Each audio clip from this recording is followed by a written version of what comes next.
మన mind power తోటి, మన మనసుతోటి, మన తార్కిక బుద్ధితోటి మనం భగవంతుని ఎట్టి పరిస్థితుల్లోనూ తెలుసుకోలేము. అదే మన మైండ్కి, మన మనసుకి, మన తార్కిక బుద్ధికి ఆయన అందిపోతే ఆయన భగవంతుడు ఎందుకు అవుతాడు? చాలా సామాన్యం అయిపోతాడు. ఎందుకంటే మన మైండ్ డామినేట్ చేసేసినట్టే భగవంతుడిని. మన మైండ్కి ఆలోచనలకి ఆయన అందుబాటులోకి వచ్చేస్తే మన మైండ్ గొప్పదైపోయినట్టు, ఆయన తక్కువ అయిపోయినట్టు. సో ఎట్టి పరిస్థితుల్లోని మన మైండ్ కన్నా ఎన్నో లక్షల కోట్ల మహాశక్తి, పవర్ఫుల్ సుప్రీం పవర్ అయినా. సో మన మైండ్కి కానీ, మన తార్కిక బుద్ధికి కానీ నేను ఎప్పుడు అందడు, ఎప్పుడు అందబోడు కూడా. ఆ విధంగా మనం సింపుల్గా మన మైండ్తో ఆలోచించేద్దాం.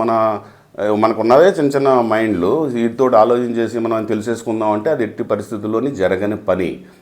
మన బుద్ధికి ఆయన అందడు. ఇప్పుడు సైన్స్ ఉంది, సైన్స్లో మనం మన సైంటిస్టులు అన్నీ కనుక్కున్నారు, కరెంటుని కనుక్కున్నారు, ఇట్లా ఎన్నో వస్తువులు కనుక్కున్నారు, అన్నీ కనుక్కున్నారు. ఇవన్నీ ఏంటి? మన మైండ్కి, తార్కిక బుద్ధికి అందుబాటులోకి వచ్చేసినప్పుడు కరెంటు అంతకుముందు తెలియనప్పుడు ఏదో మిస్టరీగా ఉండేది. తెలిసిన తర్వాత ఇంతే కదా, ఇట్లా చేస్తే కరెంట్ వచ్చేస్తుందని తెలిసిపోయింది. అంటే మన మైండ్ కంట్రోల్లోకి వచ్చేసింది, మన తార్కిక బుద్ధి కంట్రోల్లోకి వచ్చేసింది కరెంట్ అన్నది. అంటే మన మైండ్ కన్నా, తార్కిక బుద్ధి కన్నా చిన్నది అయిపోయింది అది.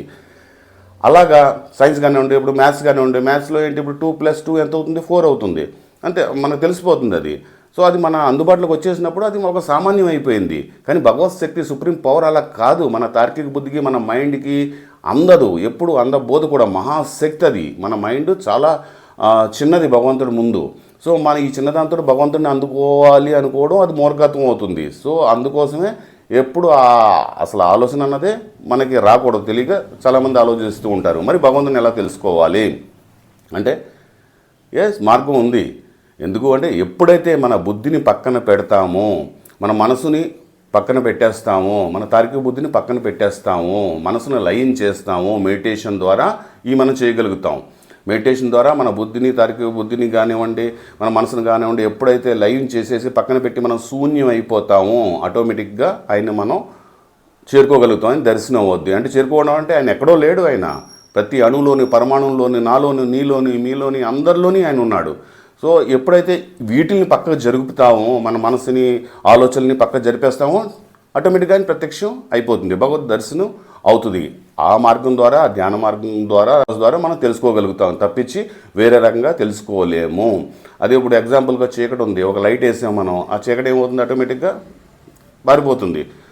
అలాగే చీకటి అని మనసుని, తార్కిక బుద్ధిని మనం పక్క జరపాలంటే జ్ఞాన జ్యోతిని వెలిగించినప్పుడు ఆటోమేటిక్గా ఆయన దర్శనం కలుగుద్ది. Thank you. See again. మన ఛానల్ని అందరూ సబ్స్క్రైబ్ చేయండి.